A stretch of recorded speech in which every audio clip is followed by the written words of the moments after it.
promised I would show you the recipe of my beloved bread. Like, I swear, whoever I show this recipe to, or when I make the bread and introduce people to the bread, everyone is flashed. Everyone.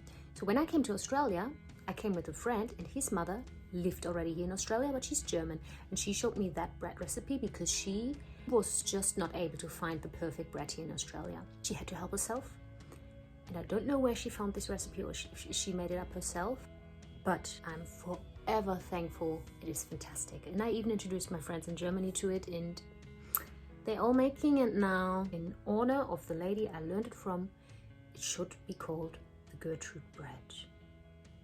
Show you now step by step the recipe, and it's really straightforward. It will be a very short video. Enjoy.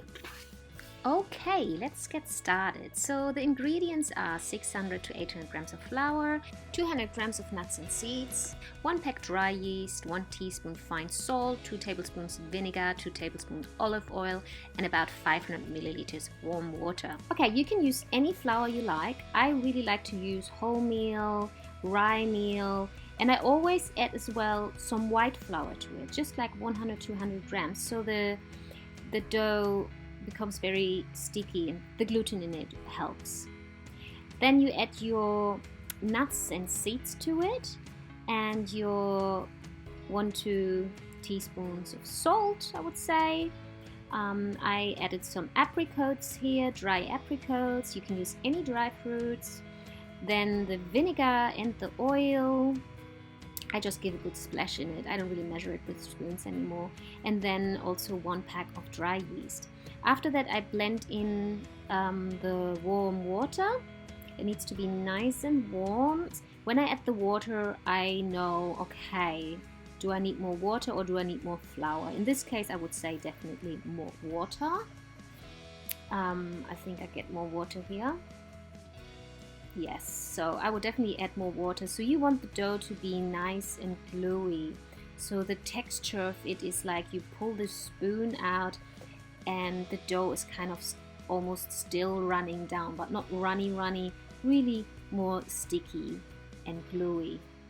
I probably would still add some more water here. Yeah, I'm probably getting water. Yes, look, I know me very well.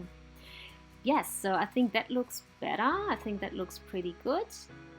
So I think we're going to get a close-up again as well, so you get a better idea.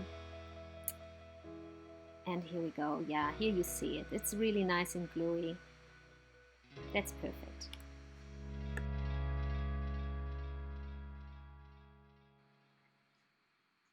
Now I get some Glad wrap, put it on top of the bowl, and we'll let it rest for like roughly an hour, sometimes even longer. I think the longer the better. Let it rest nicely. Meanwhile, I prepare the bread tin or bread pan with some fat and flour so the bread doesn't stick to it. Okay, so after an hour or even more, after a few hours, I sometimes even leave it a night. I check on the dough and it looks really good. It looks really fluffy. It really has risen a bit. So now I just pour it into the prepared pan, and you can see it is really fluffy. And I would also make sure that I leave it that way. So I would not stir the dough again or anything, you know. So you just want to keep it as like the air in it. The only thing I do then in the end as well is I would hit the tin once, twice, you can see it here, and shake it a little bit, like hit it on the table and shake it a bit so it is nicely sitting in the pan. Now the bread goes into the preheated oven. In degrees, Celsius degrees, it's around 180, and in Fahrenheit I think it would be around 390. So after about an hour, I check the first time on the bread. I wouldn't open the oven too many times, so I get it out after an hour and I turn it over, and I check by knocking on the bread. So if you hear like a little bit of a knocking noise, that sounds pretty good. Yeah, so you always test if it doesn't sound as it just did, then you want to put it back in. Also, if it looks like the bottom is sunken in a little bit, then it's probably also not right. But this looks really good. I'm happy with this. This is now the next morning, because I would not cut the bread until it's not completely cool. Yeah, it gets just really sticky because it's quite a moist bread inside, but this looks just beautiful. What do you think? I like to cut it in very slim slices and toast it, and then add some butter, any toppings you like. I love cheese. Hear that crunch? Leave a comment, like and subscribe. Thanks for watching.